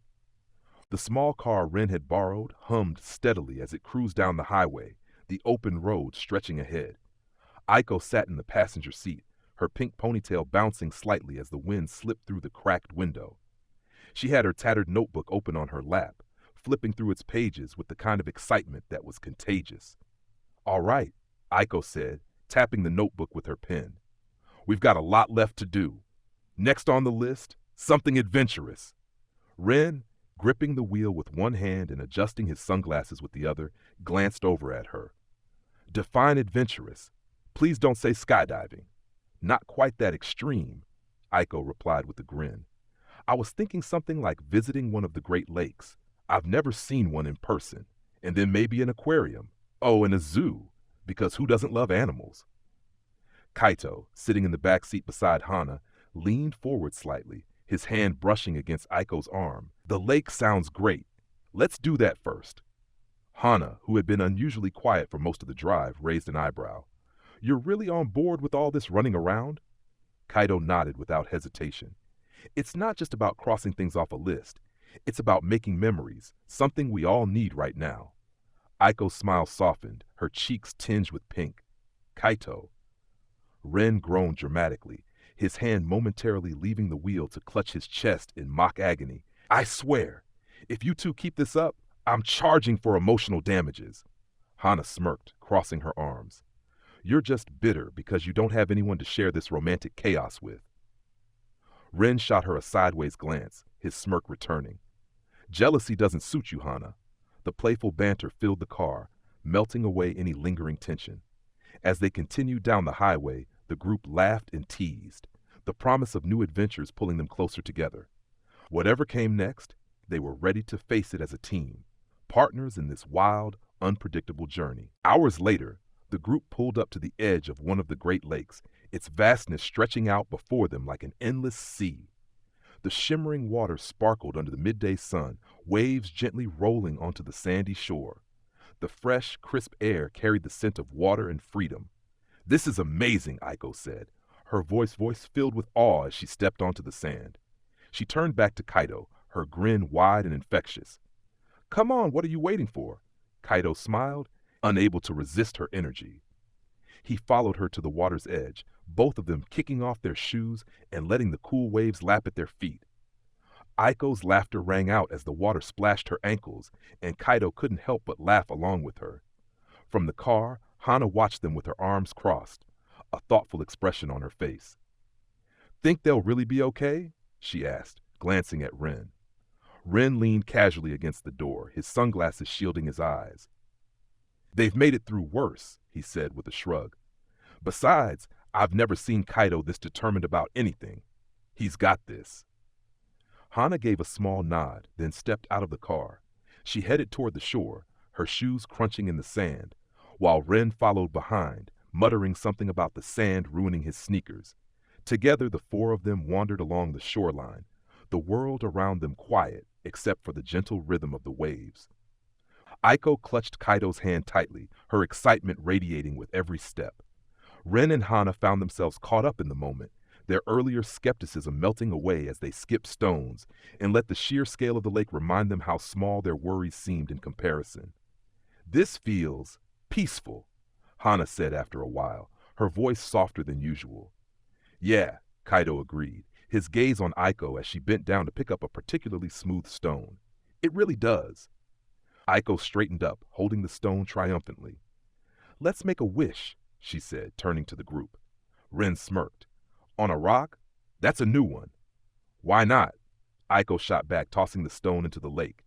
It landed with a soft plunk, sending ripples across the water. "This whole trip's been about making the impossible happen." Kaito chuckled, grabbing a stone of his own. "Here's to making it work," he said, tossing it into the water. Hana and Ren exchanged glances before following suit, their stones adding to the rippling waves. For a moment the world seemed perfectly still, the horizon stretching infinitely before them, a reminder of how far they'd come and how much further they had to go. The next stop on their journey was a sprawling aquarium, its halls dimly lit and filled with the soft glow of massive tanks. Vibrant marine life swam gracefully behind the glass, their colors reflecting off the polished floors. Aiko pressed her hands against one of the tanks, her eyes wide with wonder, as she watched a school of shimmering fish dart by. "Kaito, look at this one," she said, pointing enthusiastically at a lionfish with flowing, flamboyant fins. Kaito leaned closer, his face near hers as he admired the fish. "It's beautiful," he said, his voice warm, "but not as much as you." Aiko turned to him, her cheeks flushing pink. "You're such a cheeseball," she said, though the smile on her face gave her away. "I aim to please," Kaito teased, grinning. A few tanks behind them, Ren and Hana meandered through the glowing corridors at a more relaxed pace. Ren stopped in front of a tank filled with jellyfish, their translucent bodies glowing faintly as they drifted serenely through the water. "You know," Ren said, tilting his head thoughtfully, "this might actually be kind of nice." Hana arched an eyebrow, a smirk tugging at her lips. "Careful, Ren. You're starting to sound sentimental." "Don't push it," he shot back, but there was a faint smile playing on his face, and his tone carried an unusual softness. The group eventually regrouped near the largest tank in the aquarium, a vast wall of glass showcasing sharks, rays, and schools of glittering fish gliding effortlessly through the water. They stood side by side, their reflections visible in the glass, each of them quietly taking in the breathtaking scene. "This," Aiko said softly, her voice filled with awe, "this is the kind of memory I want to keep forever." Kaito reached for her hand, lacing his fingers with hers. "Then we'll make as many as we can," he said, his voice steady with determination. Hana crossed her arms, glancing at Ren. "Think we'll ever hear the end of their mushy lines?" "Doubt it," Ren replied, smirking. "But I guess it's worth it for the free entertainment." Aiko laughed, nudging Kaito. "At least we're memorable." As they moved on to explore more of the aquarium, the air was lighter, their worries momentarily forgotten. For now, they were just four friends on an adventure, chasing moments of joy wherever they could find them. Their final stop for the day was the city zoo, a sprawling park alive with the sounds of roaring lions, chirping birds, and the excited chatter of families exploring the exhibits. Aiko led the charge, her energy boundless as she pulled Kaito along from one enclosure to the next. "Kaito, look!" she exclaimed, pointing at a group of penguins waddling adorably in their habitat. Her grin was as bright as the sunlight streaming through the trees. "They're so cute!" "Yeah, they are," Kaito replied, though his eyes lingered on her rather than the penguins. Ren and Hana trailed behind, maintaining their usual rhythm of light-hearted banter. "Are you seriously taking pictures of everything?" Hana asked, eyeing Ren as he snapped yet another photo, this time of a tiger sprawled lazily in the shade. "Absolutely," Ren said, not looking up from his phone. "Someone's got to document this once-in-a-lifetime adventure. Might as well be me." Hana rolled her eyes but couldn't hide her smirk. "You're impossible." The day passed in a blur of animal sightings and laughter. They marveled at giraffes towering over the trees, giggled at playful otters, and even braved the reptile house, where Ren startled Hana by pretending to drop an invisible snake on her shoulder. By the time they reached the zoo's picnic area, the sun was beginning its descent, painting the sky in shades of orange and pink. The group settled around a wooden table, sharing snacks and stories as the day wound down. Aiko pulled out her trusty notebook, flipping to the page where her list was carefully written. With a flourish, she crossed out another item. "We're really doing it," she said softly, her voice tinged with emotion. "Every little thing I dreamed of." Kaito reached over, brushing a stray strand of pink hair from her face. "And we'll do everything on that list, Aiko. I promise." Hana and Ren exchanged a quick glance, their shared expression one of quiet determination. Neither of them said it aloud, but they both silently agreed to stand by their friends, no matter what challenges lay ahead. As the stars began to appear in the night sky, the group made their way back to the car. The zoo's cheerful noises faded into the distance as Ren started the engine, and the hum of the road filled the quiet night. "We've got a lot more to see tomorrow," Aiko said, her voice soft but full of excitement. "And we're ready for it," Kaito replied, his hand finding hers in the back seat. With the open road ahead and their shared adventure unfolding, the group felt a renewed sense of hope. Whatever came next, they would face it together. The small traditional hot spring inn stood nestled in a serene valley, surrounded by towering pines and rolling hills. Steam rose lazily from the outdoor baths, blending with the golden glow of the setting sun. Kaito, Aiko, Ren, and Hana stood at the entrance, their tired expressions melting into awe as they took in the picturesque scene. "I still can't believe we found this place," Hana said, brushing her hair back as she gazed at the tranquil landscape. "It's like stepping into a painting. Guess my superior navigation skills finally paid off," Ren said, smirking with a flourish of his hand. "You're welcome." Kaito rolled his eyes, though his lips twitched into a smile. "Sure, Ren. Let's just get checked in before you start demanding a medal." Aiko laughed softly, her pink ponytail swaying as she adjusted her bag. "Honestly, this is perfect, exactly what we needed." With that, the group stepped through the wooden doors, ready to unwind and create more memories in the peaceful retreat. The innkeeper, an elderly woman with a kind smile and a slight bow, greeted them warmly. "Welcome to our little retreat. You're just in time. We've had a cancellation, so the family suite is available." "Perfect," Aiko said, practically bouncing on her toes. "Thank you so much." The group followed her down the polished wooden hallway to their room, a spacious tatami mat suite with sliding doors that opened to a private hot spring bath. The room smelled of cedar and fresh linens, and a low table in the center was already set with tea and a tray of colorful snacks. "This is amazing," Aiko breathed, spinning around the room with childlike wonder. "I've always wanted to stay at a place like this." Ren wasted no time flopping onto the futon nearest the window. "I'm calling this one," he declared, lacing his hands behind his head.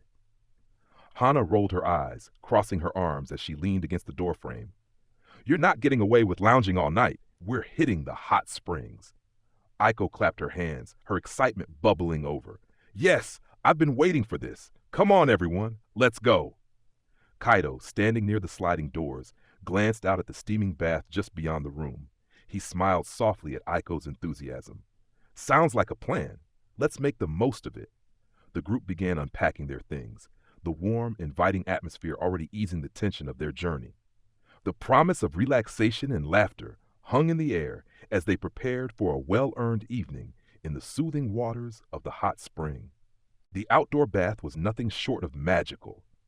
The water was the perfect temperature, enveloping them in warmth, while the cool night air brushed against their faces. Surrounding rocks and carefully placed foliage provided just enough privacy, while the moonlit mountains in the distance offered a breathtaking view. Kaito leaned back in the water, letting out a contented sigh as his muscles relaxed for the first time in what felt like forever. The soft sound of running water mixed with the occasional laughter of his friends, creating an atmosphere of serenity he hadn't realized how much he needed. "This was a good idea," Aiko said, floating lazily on her back. Her pink hair spread out around her like a halo in the water, glowing faintly in the moonlight. "I could stay here forever." Hana, leaning against a rock on the far side, gave Aiko a side-eye and a smirk. "You'd get bored in a day." Aiko splashed water in her direction, a mischievous glint in her eyes. "You don't know that." Ren, perched on the edge of the bath with a towel draped over his head like a hood, laughed. "I'm just glad we finally get to relax. Feels like we've been on the run for weeks." "It's been a lot," Kaito agreed, his gaze drifting over the steaming water to Aiko. It's nice to just be. No plans, no rush. Aiko turned her head to meet his gaze, her expression softening. Thanks for this, Kaito. For everything. He shrugged, though the pink flush on his cheeks betrayed his calm demeanor. We're in this together. Aiko smiled at him, her eyes reflecting the moonlight. Yeah, we are. For a moment, the group fell into a comfortable silence, each of them soaking in the peace of the moment. The challenges they'd been facing felt far away, replaced by the simple joy of being together under the stars, sharing laughter and warmth in the embrace of the hot spring. Later that night, as the others dozed off in the cozy room, Kaito and Aiko quietly slipped outside to the inn's veranda. The crisp night air brushed against their skin, carrying the faint scent of pine and the distant sound of a stream. Despite the chill, the warmth they shared made it bearable. Aiko leaned her head on Kaito's shoulder, her voice barely above a whisper. Today was perfect. It almost feels like a dream. It's real, Kaito replied, his arm gently wrapping around her. We've made it this far, and we're not stopping now. She tilted her head to look up at him, her blue eyes catching the soft glow of the moonlight. You're always so sure of us. How do you do that? Kaito glanced at her, his expression steady and sincere. Because I believe in us. I don't care where we are or what's ahead, as long as we're together. Aiko stayed quiet for a moment, her gaze searching his face. Then, with a soft smile that melted away her lingering worries, she reached for his hand, intertwining their fingers. I believe in us too. The quiet sounds of the night wrapped around them like a protective cocoon. Though their journey was far from over, the peace of this moment felt timeless, as if the world had paused just for them. For now, they didn't need anything else. They had each other, and that was enough. The sun dipped lower as the evening stretched on, the vibrant colors of the sky mirrored in the energy of the beach party. Kaito found himself being spun awkwardly by Aiko, her laughter ringing out like music over the sound of the waves and the distant strumming of a guitar. You're terrible at this, Aiko teased, stepping on his foot accidentally. Kaito winced but grinned through it. You're not much better. Hey, I'm trying to make it fun, she retorted, twirling away dramatically and nearly colliding with another couple. Oops, sorry, she called out, earning a forgiving chuckle from the strangers. Ren and Hana remained by the sidelines, their dynamic as sharp as ever. Hana, arms still crossed, seemed skeptical of the dancing, while Ren balanced a marshmallow on the end of a stick he'd found, roasting it lazily over a small fire. Don't you dare say I should join them, Hana warned, catching Ren's smirk before he could open his mouth. I wasn't going to say anything, Ren said, holding his hands up in mock innocence. But since you mentioned it, a little dancing might be good for you. Hana rolled her eyes. Hard pass. Meanwhile, in the middle of the sand, Kaito finally relaxed, letting himself sway with the beat. Aiko noticed the change, her grin widening. See? You're not bad when you stop overthinking. Yeah, Kaito said, though the warmth in his tone betrayed how much he enjoyed seeing her happy. A particularly upbeat song started playing, and the crowd grew even livelier. Ren finished roasting his marshmallow and stood up, looking at Hana with a mischievous grin. All right, if Kaito can do it, so can we. Not happening, Hana deadpanned. Ren shrugged, stepping onto the sand and joining the group with exaggerated, goofy moves. Aiko spotted him and cheered. Ren, show us your moves. Kaito laughed, watching his friend embrace the silliness with reckless abandon. He's definitely stealing the spotlight. He can have it, Aiko said, her voice soft as she looked at Kaito. I've already got mine. For a moment, the rest of the world faded away. The laughter, the music, the crowd, it all blurred into the background. Kaito reached out, taking Aiko's hand. You make all of this feel easy. Maybe because it is, Aiko said, squeezing his hand. As long as we're together. The night carried on, the group creating memories that felt larger than life. For a few precious hours, there were no worries, no fears, only the sound of waves, the warmth of the fire, and the feeling of being exactly where they belonged. After the dancing wound down, Kaito and Aiko wandered back toward the quieter edge of the beach, their hands still intertwined. The distant music and laughter provided a comforting backdrop as they sat on a piece of driftwood, the waves gently lapping at their feet. Aiko leaned her head on Kaito's shoulder, her pink ponytail brushing against his cheek. This was a good idea, she murmured. I told you, he teased. Sometimes I have good ideas. She laughed softly, her voice warm. Sometimes. Kaito looked out at the horizon, the stars beginning to peek through the fading twilight. Aiko, he said, his tone turning serious. Are you okay? Really? She hesitated before nodding. I think so. Being here with you, it makes everything feel less scary. You don't have to be scared, Kaito said, his voice firm but gentle. We're in this together, always. Aiko sat up, turning to face him fully. You're so stubborn, you know that? You say that like it's a bad thing. She smiled, her eyes shimmering with emotion. It's not. It's one of the reasons She paused, her cheeks turning pink. Never mind. Kaito reached out, tucking a stray strand of hair behind her ear. I love you, Aiko, he said quietly, the words carrying the weight of his conviction. Her breath hitched, and for a moment, she just stared at him. Then, slowly, she leaned in, her lips brushing against his in a kiss that was both tender and full of promise. When they pulled apart, Aiko rested her forehead against his, her smile radiant. I love you too, Kaito. And no matter what happens, I won't forget this moment. The two of them sat there, wrapped in the warmth of each other's presence as the world around them seemed to fade away. For that moment, everything felt right. The soft hum of music from the beach party faded into the background as Kaito, Aiko, Ren, and Hana sat on the sand, their laughter blending with the sound of crashing waves. Aiko leaned against Kaito, her fingers idly tracing circles on his hand. Ren was busy teasing Hana, who shot back with sharp retorts that only made him laugh harder. I can't believe we stumbled onto this, Hana said, gesturing toward the lively gathering. It's like something out of a movie. Aiko grinned. It's perfect. Who knew running away could have perks? Kaito chuckled, brushing sand off his jeans. I could do without the whole being fugitives part. Ren smirked. Hey, it's not every day you get to be part of a high-stakes romantic getaway. We're practically legends now. Suddenly, Hana's expression changed. Her playful smile faded as she glanced toward the edge of the beach. Guys, don't look now, but I think we've got company. Kaito stiffened, his grip on Aiko's hand tightening. He followed Hana's gaze and spotted two uniformed officers walking along the boardwalk, scanning the crowd. They're looking for us, Aiko whispered, her voice trembling. Ren stood up quickly, brushing off his pants. Okay, don't panic. We just need to move, quietly and quickly. Hana nodded, her tone sharp. Let's go before they spot us. The group moved as casually as they could, weaving through the partygoers. Aiko clung to Kaito's arm, her heart pounding in her chest. The sound of the music seemed to grow louder, drowning out her thoughts. Keep your heads down, Ren muttered, and don't look back. They reached the edge of the beach, their feet sinking into the cool sand as they hurried toward a small path that led to the parking lot. Just as they thought they were in the clear, a voice called out from behind them. Hey, you four, stop right there! Aiko's breath hitched, and Kaito's heart raced. He grabbed her hand, his voice steady despite the panic in his eyes. Run!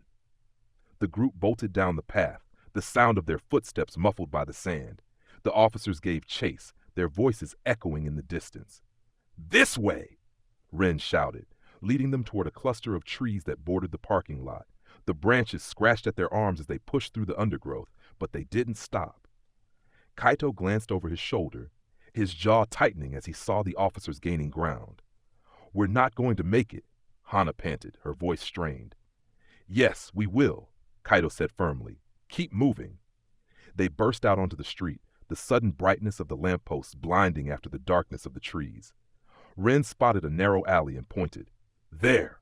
The group darted into the alley, their breaths coming in ragged gasps. They crouched behind a dumpster, the sound of approaching footsteps growing louder. Aiko clung to Kaito, her fingers trembling as she whispered, What do we do now? Kaito wrapped an arm around her, his voice low but steady. We wait. They'll pass by. The group held their breath as the officers' voices grew closer. Check over here, one of them said, their flashlight beams slicing through the darkness. Ren clenched his fists, ready to make a move if necessary, but Hana placed a hand on his arm, shaking her head. After what felt like an eternity, the voices began to fade. They must have gone the other way, one officer said. Let's circle back to the beach, another replied. The group stayed frozen until the footsteps disappeared entirely. Kaito let out a shaky breath, pulling Aiko closer. That was way too close. Aiko buried her face in his chest, her voice muffled. We can't keep running like this. Ren stood, dusting himself off. We're not done yet. Let's get out of here before they come back. Hana nodded, her expression grim. We need to find somewhere safer. Kaito helped Aiko to her feet, their hands still intertwined. We'll figure it out, he said softly, his gaze meeting hers. Together, they slipped out of the alley, their hearts still racing. As they disappeared into the night, the bond between them felt stronger than ever, forged in the fire of their shared determination to stay together, no matter what. The dimly lit motel room was as unwelcoming as the night they'd left behind. The flickering neon sign outside cast uneven streaks of red across the walls, and the faint hum of a heater filled the uneasy silence. Aiko sat on the edge of the bed, her hands clasped tightly in her lap, while Ren leaned against the rickety table, lazily flipping through a brochure someone had left behind. Hana stood near the window, her fingers parting the heavy curtains just enough to peer out at the empty parking lot. Kaito stood near the door, his arms crossed, a determined set to his jaw. He hadn't sat down since they entered, his focus unwavering as if standing guard. We're not doing this again, Kaito said, his voice firm as he broke the silence. Aiko looked up at him, her eyes tired and unsure. What do you mean? I mean running around blindly, Kaito said, turning to face her fully. We can't keep sprinting from place to place every time something happens. We need a plan, a real plan, before this spirals out of control. Hana let the curtain fall back into place and crossed her arms. Finally, someone's thinking straight. Ren raised an eyebrow, his usual smirk creeping back. All right, Kaito, if you've got this all figured out, what's the next move? Kaito's gaze didn't waver. We're not going to sit here and wait to get caught, but we're not running aimlessly either. Ren, you mentioned the cabin before. How far is it really? Ren straightened up, the teasing edge in his voice fading. It's about 4 hours north, up in the mountains, completely off the grid. No neighbors, no cell service, nothing. That's still hours away, Hana interjected. We'll stick out like a sore thumb if we just drive straight there now. Kaito nodded. Which is why we're not going directly there. We need to take the heat off first, get people looking in the wrong places. And how do you propose we do that? Hana asked, narrowing her eyes. Kaito's expression hardened. By staying in plain sight. Just for one night. Ren let out a low whistle, leaning forward.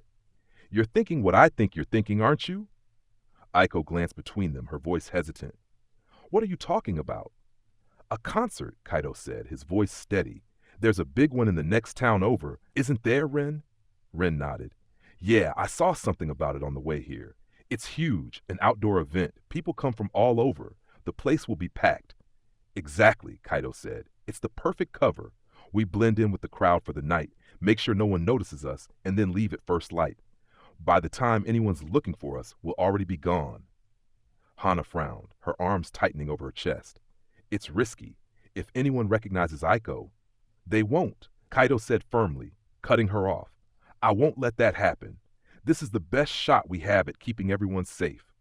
The room fell silent for a moment, Kaito's words hanging heavy in the air.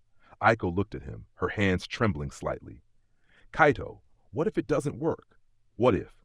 It will work, Kaito said, his voice softening as he moved closer to her. He knelt down so they were at eye level, his hands covering hers. I know this is scary, but I promise you, we're going to make it through this. Together. Aiko's eyes glistened, but she nodded, her grip tightening on his. Okay, she whispered. Ren clapped his hands together, breaking the tension. Well, if we're doing this, we better make it good. I'm talking front row, maybe some overpriced snacks, and... Ren, Hana said sharply, though there was a faint smile tugging at her lips. What? He said with a shrug. If we're using a concert as a cover, we might as well enjoy it. Kaito stood, his resolve as solid as ever. We leave in an hour. Everyone get ready. As the group began gathering her things, Aiko lingered by Kaito's side. You're really sure about this? She asked quietly. Kaito turned to her, his expression unwavering. I'm sure about you. That's all I need. Her lips curved into a small smile, and for the first time that night, the weight on her shoulders felt a little lighter. The room had fallen quiet, save for the soft sound of the heater rattling against the cold. Aiko and Hana had finally succumbed to exhaustion, their even breaths filling the silence. Aiko lay curled up on the bed, her face relaxed for the first time in days, while Hana was bundled in a makeshift pile of blankets on the floor. Kaito stood by the window, his silhouette framed by the faint glow of the motel's neon sign. His arms were crossed, his gaze distant as he stared out at the empty parking lot. Ren, lounging in the chair near the table, watched him quietly for a moment before breaking the silence. "You're doing good, Ren said, his voice low but carrying an unmistakable warmth. Kaito turned slightly, glancing over his shoulder. "What do you mean?" Ren leaned back, resting his arms on the chair's sides. "All of it. Taking charge, staying calm, keeping her together with, you're handling this better than I thought you would." Kaito's brow furrowed as he turned back to the window. "I don't feel like I'm handling anything. I'm just doing what I have to." Ren chuckled softly, shaking his head. "That's exactly why I'm proud of you, man. You've grown a lot since we were kids, The old Kaito would have been too busy overthinking every little thing to make a move. But now?" Ren gestured around the room. "You're leading the charge." Kaito sighed, resting his forehead against the cool glass. "I don't feel like a leader. Half the time, I'm just hoping I don't mess this up and get everyone hurt." "You won't," Ren said firmly, his usual teasing tone replaced with sincerity. "You care too much to let that happen. That's what makes you different, Kaito. You're not just trying to get through this. You're trying to keep everyone safe. That's not easy, but you're doing it." Kaito turned to face Ren fully, his expression softening. "I couldn't have done any of this without you, though. You didn't have to come along, but you did. You've had my back every step of the way, and I—" "Whoa, whoa," Ren interrupted, holding up a hand. "Don't go getting all emotional on me now. You'll make me blush." Kaito smirked, a faint laugh escaping him despite the heaviness in his chest. "I mean it, Ren. Thank you for everything." Ren shrugged, though the small grin tugging at his lips betrayed his nonchalant facade. "What are best friends for, right? Besides, it's not like I could let you and Aiko handle this alone. Someone's got to keep you two from running straight into trouble." "Not that you've done much to stop us," Kaito teased lightly. "Hey, I've saved your butt more times than I can count," Ren shot back, smirking. "But seriously, man, you're doing good. Aiko's lucky to have you." Kaito's smile faded slightly, replaced with a quieter, more introspective expression. "I just want her to feel safe again, to be happy." Ren nodded, his gaze softening. "She will, and so will you. You just got to keep going, one step at a time. We'll figure this out together." For a moment, the room was silent again, the weight of their shared determination filling the space. Kaito sat down on the edge of the table, his shoulders relaxing slightly. Ren said after a beat, his tone lighter, "this is the first time I've seen you so sure of yourself. It's kind of weird." "Yeah?" Kaito asked, raising an eyebrow.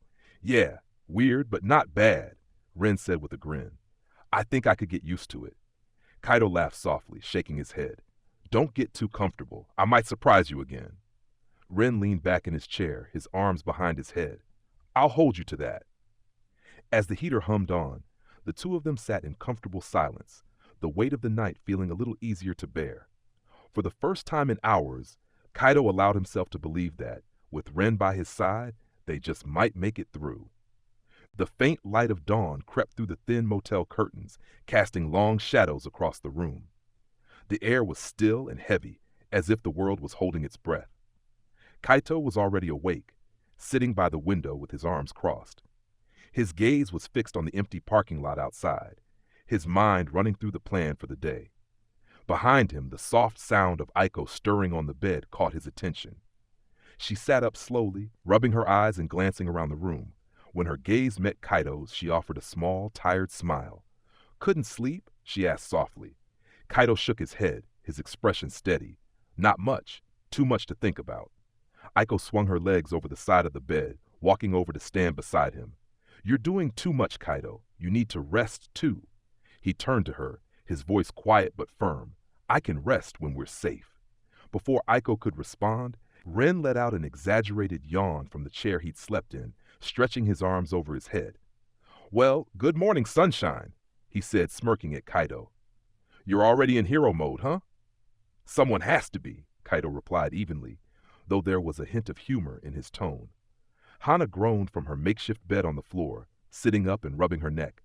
If I never sleep on a motel carpet again, it'll be too soon. Look at it this way, Ren said, tossing a pillow at her. It builds character. Hana swatted the pillow away, rolling her eyes. We need to focus. What's the plan, Kaito? Kaito straightened, his tone firm and decisive. We're leaving as soon as we're packed. There's a festival in the next town, a big one. We'll blend in with the crowd for the day, keep a low profile, and leave again tonight. It's safer than heading straight for the cabin. Hana frowned, considering his words. A festival? That's risky. If someone recognizes Aiko. They won't, Kaito interrupted, his voice steady. We stick together, we stay in the crowd, and we don't draw attention to ourselves. It's the best way to throw off anyone who might be looking for us. Aiko glanced at him, her brow furrowed. You're sure about this? Kaito turned to her, his expression softening. It's not perfect, but it's our best shot. We'll be okay, I promise. Ren clapped his hands together, breaking the tension. All right then, let's get moving. I call shotgun. Not a chance, Hana said, glaring at him as she grabbed her bag. Ren shrugged, grabbing his own bag with a grin. Fine, but I'm picking the music. As the group hurriedly packed up and prepared to leave, a sense of determination settled over them. The day ahead was uncertain, but together they were ready to face whatever came their way. The early morning air was crisp and quiet as the group stepped out of the motel room, their bags slung over their shoulders. The parking lot was nearly empty, save for a few cars and a single delivery truck parked near the entrance.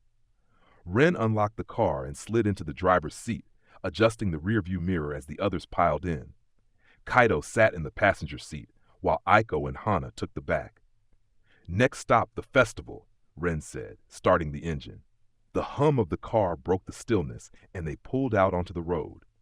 For a while, the drive was silent, the weight of their situation settling over them. Aiko rested her head against the window, watching the scenery blur by. Hana flipped through her phone, her expression unreadable. Kaito stared straight ahead, his hands clenched into fists in his lap. He couldn't afford to falter. Not now. You're awfully quiet, Ren said, glancing at him out of the corner of his eye. Just thinking, Kaito replied. About the plan or about everything else? Ren asked, his tone lighter than usual. Both, Kaito admitted. Ren smirked. Well, you're doing fine so far. Don't overthink it. I can't afford not to, Kaito said, his voice low. Ren's smirk softened into a small, genuine smile. Yeah, I know, but remember, you've got us too. You're not carrying this alone. Kaito glanced at him, nodding once. Thanks, Ren. The car continued down the highway, the rising sun casting golden light over the horizon. Despite the uncertainty ahead, Kaito felt a flicker of hope. They weren't just running anymore. They were moving forward. Together.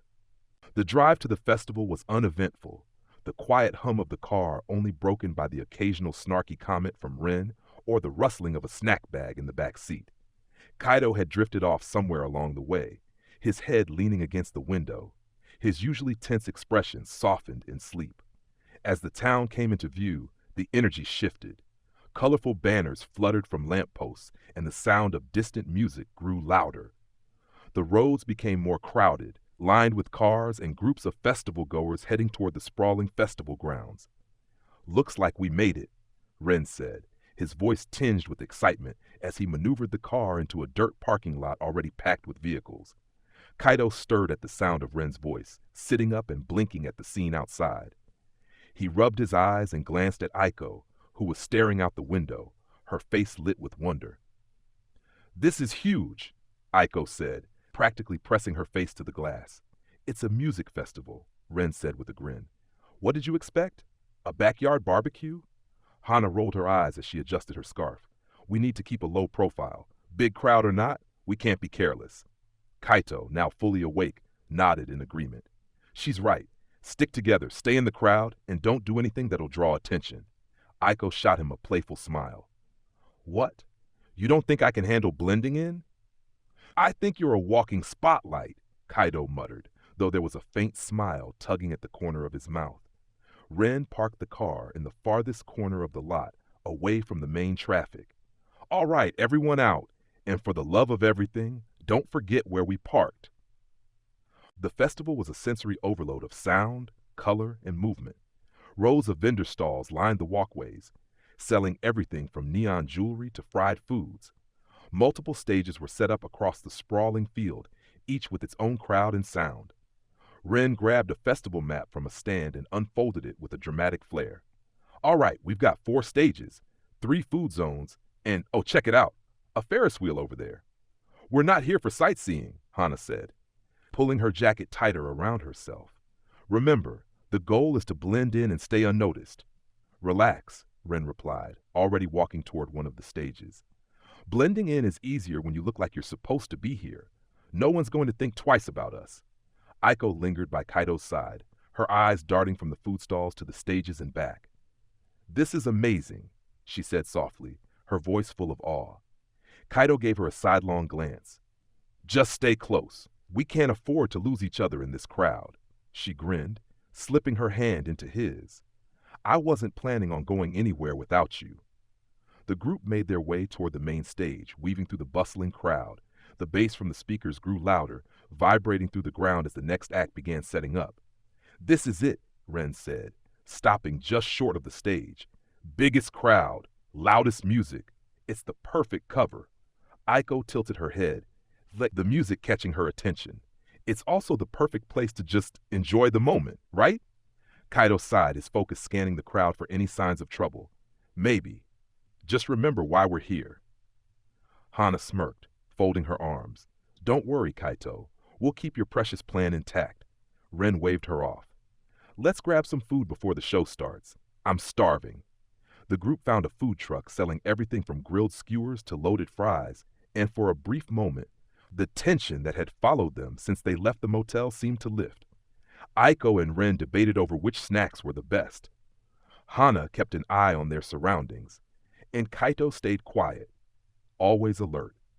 The warmth of the food and the hum of the festival began to work its magic, melting away some of the fear and exhaustion they'd carried. For a little while, they could just be 4 friends, enjoying a night of music and lights. As the sun dipped lower in the sky, the festival lights began to glow, casting a vibrant energy over the crowd. The group made their way closer to the stage, the thrumming bass and cheers of the crowd drowning out all other noise. This is insane! Aiko shouted over the music, her face lit up with excitement. Ren grinned, raising his hands to the beat. I told you this would be worth it. Hana, ever the realist, stood slightly off to the side, her arms crossed. Let's hope this doesn't spiral out of control. Kaito glanced at Aiko, her joy cutting through his focus like a beam of light. He found himself smiling despite the tension in his chest. Let's just get through this, he muttered. The music picked up, the energy of the crowd reaching a fever pitch.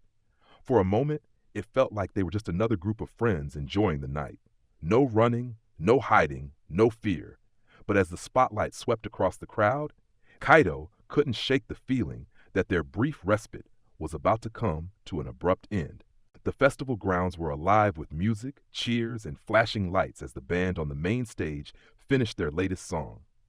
Aiko, still beaming from the vibrant atmosphere, swayed slightly to the beat, her energy contagious. Kaito stood next to her, arms crossed, scanning the crowd with his usual guarded intensity. Suddenly, the lead singer stepped forward, grinning into the microphone. All right, folks, you've been an amazing crowd, but we're about to make things even better. Who wants to join us on stage for the next song? The audience erupted in cheers, hands shooting up everywhere. Aiko turned to Kaito, her eyes sparkling with excitement. That's so cool! No, Kaito said immediately, sensing where this was going. Before Aiko could respond, the spotlight swept across the crowd and froze, right on her. The lead singer pointed directly at her, his grin widening. You, pink hair, you're coming up! The crowd roared, the people around them nudging Aiko forward. Her mouth opened in shock, and she turned to Kaito. What do I do? You stay right here, Kaito hissed. We're trying to stay out of sight. The pressure from the cheering crowd grew louder, and before Kaito could stop her, Aiko stepped forward, the spotlight pulling her in like gravity. I'll be quick, she called back to him, flashing a grin. Kaito facepalmed, groaning. Of course she's going up. The lights on stage were blinding, but Aiko embraced it. The lead singer handed her a microphone, his smile encouraging. What's your name? He asked, his voice carrying over the crowd. Aiko, she said, her confidence growing as the audience cheered her on. Well, Aiko, the lead singer said, gesturing to the band, let's see what you've got. The opening chords of a high-energy pop song filled the air, and Aiko's nerves melted away. She grabbed the mic with both hands and launched into the lyrics, her voice powerful and captivating. The crowd went wild, clapping and jumping along to the beat. By the chorus, Aiko was dancing, spinning, and interacting with the audience like a seasoned performer. Kaito, watching from the crowd, sighed deeply. She's way too good at this. She's killing it, Ren said with a laugh. Look at her go. Even Hana, typically unimpressed, nodded begrudgingly. She's impressive. Amidst the excitement, Kaito caught sight of two figures moving through the crowd with purpose. He tensed immediately, recognizing the plainclothes investigators from earlier. They're here, he muttered, nudging Ren and Hana. They're closing in on us. Ren's expression turned serious. What's the plan? We split up, Kaito said, his voice sharp. Draw them away from Aiko. She's too exposed right now. Hana nodded, her eyes darting toward the approaching investigators. We'll take them toward the food stalls. You head the other way. Kaito hesitated, glancing back at Aiko on stage. She was mid-spin, her pink hair catching the light, completely unaware of the danger. I'll circle back for her, Kaito said. Go! As Ren and Hana veered toward the food stalls, shouting to draw attention, Kaito slipped deeper into the crowd, hoping to lead the investigators away. But they stayed focused on him, their movements deliberate and unyielding. Kaito gritted his teeth, his heart pounding in his chest. Fine. If you want me, come get me. He darted toward the stage, weaving through the packed audience with precision. The music pulsed around him, the crowd oblivious to the tense chase unfolding. The investigators quickened their pace, their intent clear as they closed the gap with each step. Kaito's gaze flicked to the stage, where Aiko was still immersed in her performance, the crowd cheering her on. His mind raced, calculating his next move. He couldn't let the danger reach her. Just a little closer, he muttered under his breath, pushing forward. If he could create enough chaos near the stage, it might buy them the time they needed. Back on stage, Aiko was finishing her song, the crowd roaring with approval. As the band started a dance-heavy track, the lead singer turned to her, laughing. You've got moves. Stay up here for one more? Before Aiko could answer, a commotion near the side of the stage caught her eye. Kaito, wide-eyed and out of breath, had stumbled up the steps, the investigators close behind. Kaito? She said, her mic catching the confusion in her voice. The lead singer, mistaking the situation for part of the act, grabbed another mic and handed it to Kaito. Perfect timing. You joining her for this one, man. The crowd erupted into cheers, completely oblivious to the tension. Kaito froze, his mind racing. He could feel the investigators' eyes on him, their presence heavy just out of sight. Aiko stepped closer, her expression a mix of worry and amusement. You're here now, she whispered. Might as well go with it. I can't believe this, he muttered under his breath. But the roar of the audience left him no choice. The music kicked in, a fast-paced dance number, and Aiko immediately took the lead. She twirled toward Kaito, grabbing his hand and pulling him into the choreography. Follow me, she said with a wink. Kaito stumbled at first, his movements stiff and awkward, but the crowd loved it, their cheers growing louder. Aiko's infectious energy was impossible to resist, and by the second chorus, he found himself loosening up, his steps syncing with hers. The duo danced across the stage, their chemistry undeniable. The audience clapped and swayed to the beat, completely captivated. Even the lead singer joined in, hyping the crowd with ad-libs and encouraging cheers for the pair. Kaito, still hyper-aware of the investigators in the wings, leaned closer to Aiko as they spun past each other. This better work. Aiko grinned, her breathless laugh barely audible over the music. Trust me, just keep dancing. And so he did. For a fleeting moment, they weren't running, weren't hiding.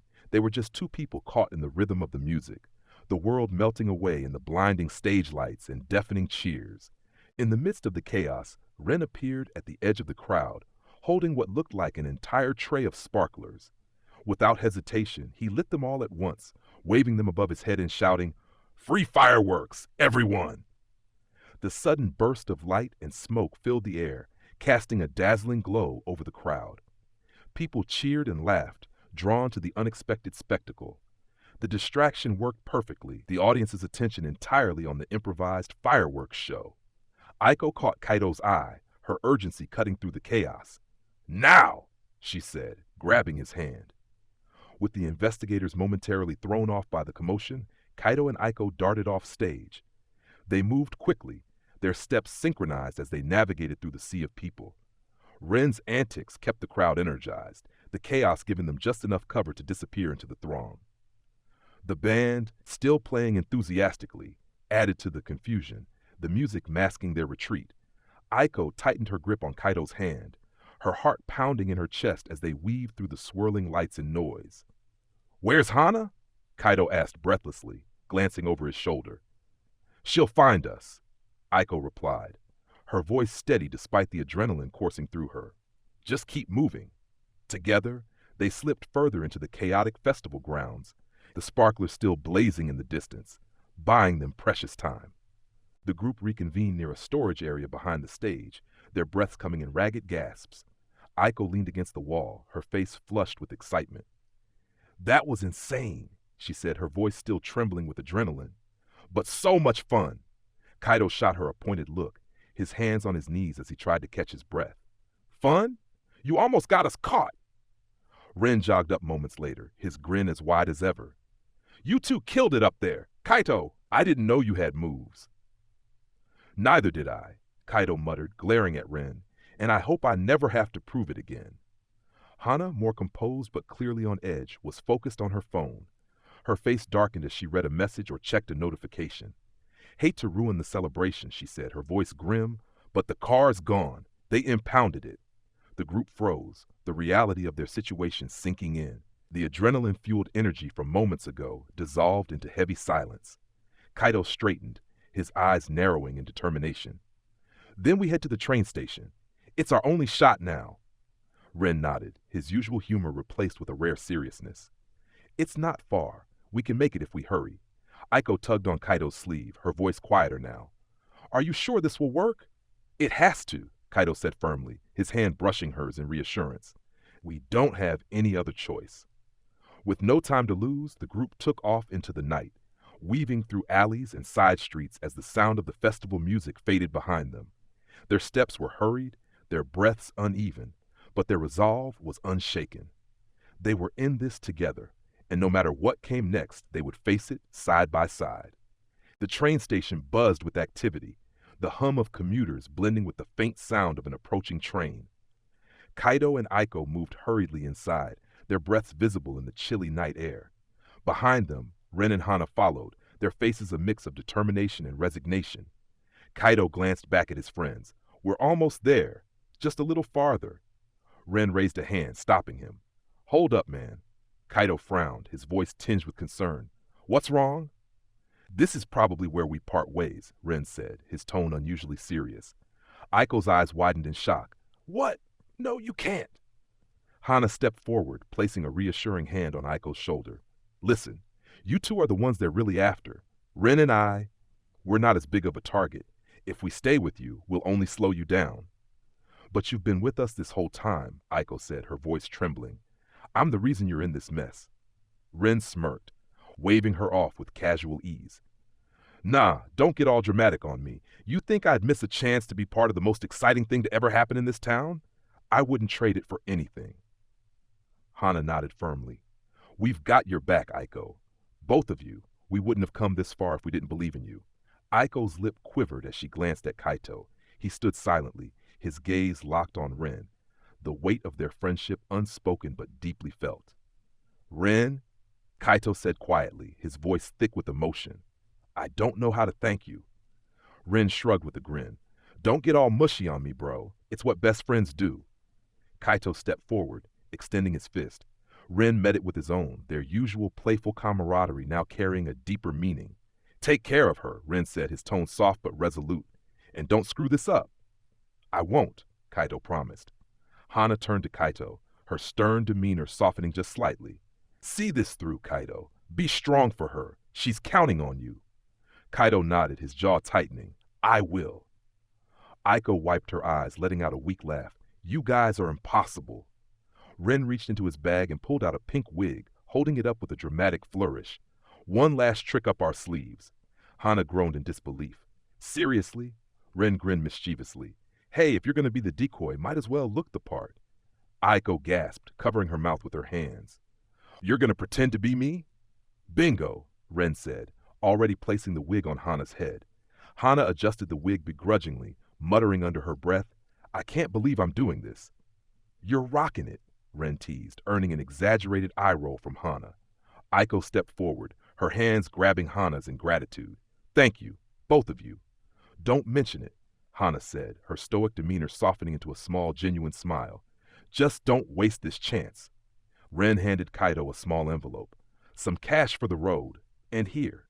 He reached into his pocket, pulling out a keyring and holding it out to Kaito. The cabin. It's all yours. Kaito stared at the keys, his throat tightening as he took them. He nodded firmly, his voice steady. Thank you.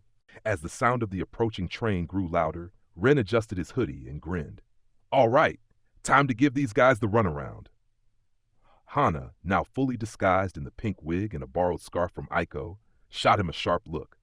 You'd better not mess this up. I never mess up, Ren replied with a wink, his tone light but his eyes focused. Kaito and Aiko stood side by side, watching as their friends slipped into the crowd, heading in the opposite direction. The bustling station seemed to swallow them up in moments. Aiko turned to Kaito, her voice trembling. Will they be okay? They'll be fine, Kaito said firmly, though his gaze lingered on the direction Ren and Hana had gone. They're tough, and they're doing this for us. Aiko nodded, her fingers tightening around Kaito's. Despite the uncertainty swirling in her chest, she found comfort in his steady presence. Together they stepped closer to the platform, ready to board their train and leave the chaos behind, at least for now. Kaito and Aiko boarded the train just as the doors began to close, finding a seat near the back where they could remain inconspicuous. The low hum of the train filled the space as it pulled away from the station, accelerating into the darkness. Aiko stared out the window, her hands tightly clutching Kaito's. In the distance, through the glass, they could make out Ren and Hana leading the group of investigators and police in opposite directions. Ren darted one way, shouting and waving his arms to draw as much attention as possible, while Hana, disguised in the pink wig, bolted down another corridor with calculated speed. Aiko let out a shaky laugh, the sound a mix of tension and relief. They really went all out. Kaito tightened his grip on her hand, his voice calm and resolute. They believe in us. We won't let them down. The train's rhythmic movement became a soothing backdrop, carrying them farther from the chaos and toward an uncertain future. Aiko leaned her head against Kaito's shoulder, her breathing steadying for the first time in what felt like forever. Together, they allowed themselves a moment of quiet hope. They gave us a chance, Kaito murmured, his eyes focused ahead. Now it's up to us to make it count. Aiko turned her face up to him, her lips curving into a soft, determined smile. Her voice was barely above a whisper, but her conviction was clear. We will.